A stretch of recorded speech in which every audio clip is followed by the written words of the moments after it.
Kalian semua saya maafin, kecuali IndiHome, karena IndiHome lemot.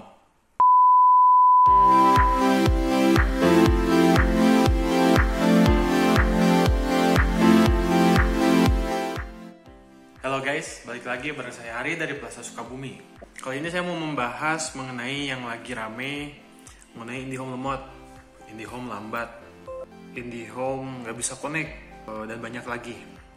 Yang pertama kita harus tahu dulu, analisa dulu gangguannya. Gangguannya seperti apa? Apakah cuma sekedar lemot biasa atau memang karena teknis? Karena banyak variabel yang menyebabkan IndiHome tersebut menjadi lemot. Ada beberapa jenis gangguan, misalkan lemot sampai tidak bisa koneksi, kemudian yang sekedar lemot karena penggunanya banyak, atau yang lainnya. Atau mungkin kalian merasa koneksinya lebih lambat daripada biasanya.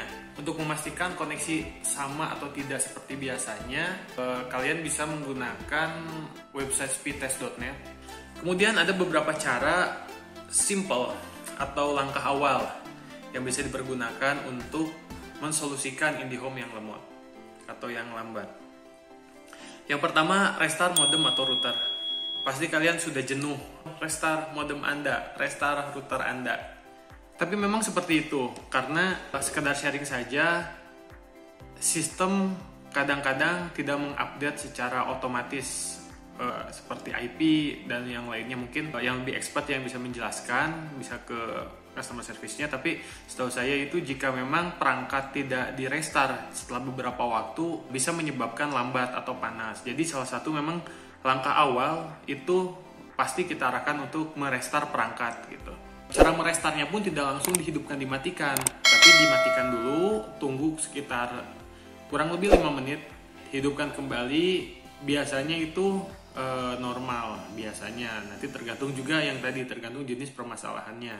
Kemudian yang kedua, salah satu penyebab lemot itu biasanya bukan dari sisi IndiHome-nya justru. Bisa dari sisi pelanggannya, misalkan dengan pengguna yang tidak presisi dengan kecepatan yang dipergunakan. Teman-teman pakai IndiHome dengan kecepatan 10 mega, tapi yang pakainya sampai misalkan 30 orang, 20 orang, 30 orang, atau misalkan yang pakainya sedikit, tapi dipakainya download file besar misalkan. Dipakai cuma 5 orang, tapi 5-5-nya download file besar, lambat. Tidak selalu lemot itu disebabkan dari sisi provider, tapi juga bisa dari sisi user.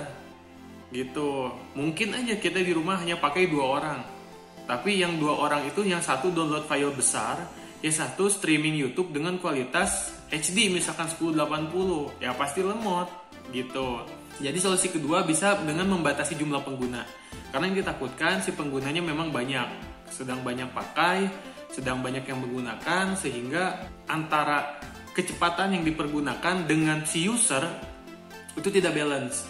Solusinya upgrade kecepatan, misalkan dari 10 mega menjadi 20 mega. Kemudian yang ketiga itu hapus cache dari browser.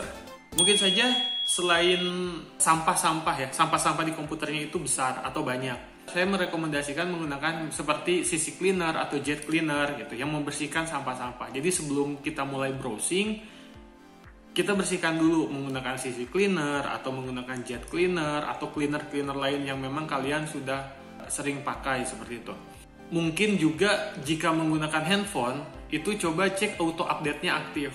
Misalnya auto update aplikasi di Play Store, atau ada background aplikasi yang sedang mengupdate, sehingga resource bandwidth-nya itu yang seharusnya bisa dipergunakan untuk browsing atau misalkan streaming dan yang lainnya, habis untuk download aplikasi yang sebetulnya tidak kita ketahui gitu. Tanpa kita ketahui mereka download, dan pasti itu berdampak pada kecepatan internetnya gitu. Jika memang dirasa semuanya itu yang tadi, poin-poin yang tadi sudah dilakukan namun tetap tidak ada solusi, berarti memang solusinya harus di-upgrade kecepatan. Mungkin kebutuhan dengan kecepatannya tidak balance gitu. Misalkan kita butuh karena aplikasinya besar, karena websitenya berat, atau hal yang lainnya, kita butuh kecepatan dengan minimum 20 mega misalnya, tapi kita memaksakan dengan 10 mega, pasti lambat. Dan ya itu tidak sesuai antara kebutuhan dengan kecepatan internet yang kita pergunakan. Jadi paling solusi itu bisa di-upgrade kecepatan. kalian bisa datang ke Plaza Telkom terdekat atau 147, itu banyak promo-promo untuk mengupgrade kecepatan ke promo yang berlaku dengan selisih tarif yang tidak terlalu jauh gitu. Penyebab-penyebab koneksi internet itu salah satunya, selain yang tadi, itu salah satunya juga yang sekarang lagi sangat ramai ya, itu karena FUP yang melebihi batas. FUP itu bukan kuota, tapi sebatas, kalau secara penjelasan itu FUP itu Fair Usage Policy, batas penggunaan wajar gitu. Sehingga hal yang seperti itu kan kalau misalkan tidak dibatasi dengan batas penggunaan yang wajar, merugikan pelanggan-pelanggan yang menggunakan secara wajar gitu. Jadi si akses internetnya menjadi padat karena digunakan oleh orang-orang yang tidak bertanggung jawab, merugikan orang-orang lain yang menggunakan secara betul, agar yang biasanya menggunakan dengan tidak wajar menjadi wajar. Dengan seperti itu, akses internet pun menjadi sehat, digunakan sebagaimana mestinya, dan diberi warning yang bernama FUP itu, sehingga kita tahu bahwa penggunaan kita sudah melebihi batas kewajaran gitu, dan itu hanya mengurangi beberapa persen dari kecepatan yang seharusnya.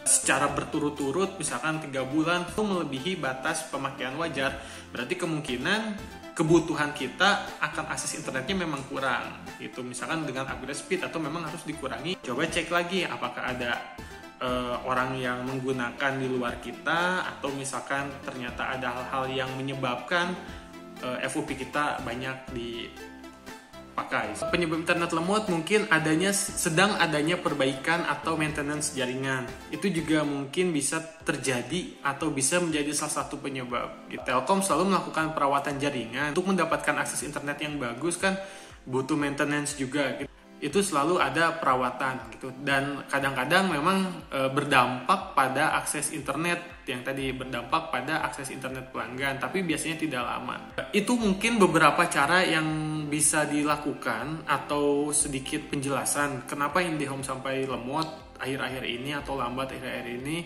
Mungkin karena penggunanya sedang banyak, atau memang kitanya yang sedang menggunakan. Hal tersebut sebetulnya bisa terjadi tidak hanya untuk provider sekelas IndiHome, tapi untuk provider-provider lain pun hal yang tadi mungkin bisa terjadi, dan solusinya pun mungkin bisa diterapkan seperti itu.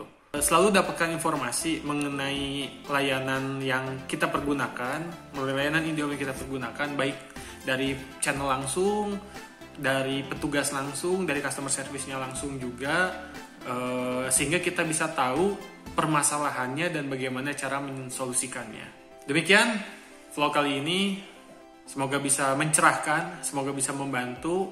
Jika ada pertanyaan atau ada yang mau di-sharingkan, bisa ketik di kolom komentar. Saya Hari dari Plaza Sukabumi, semangat pagi!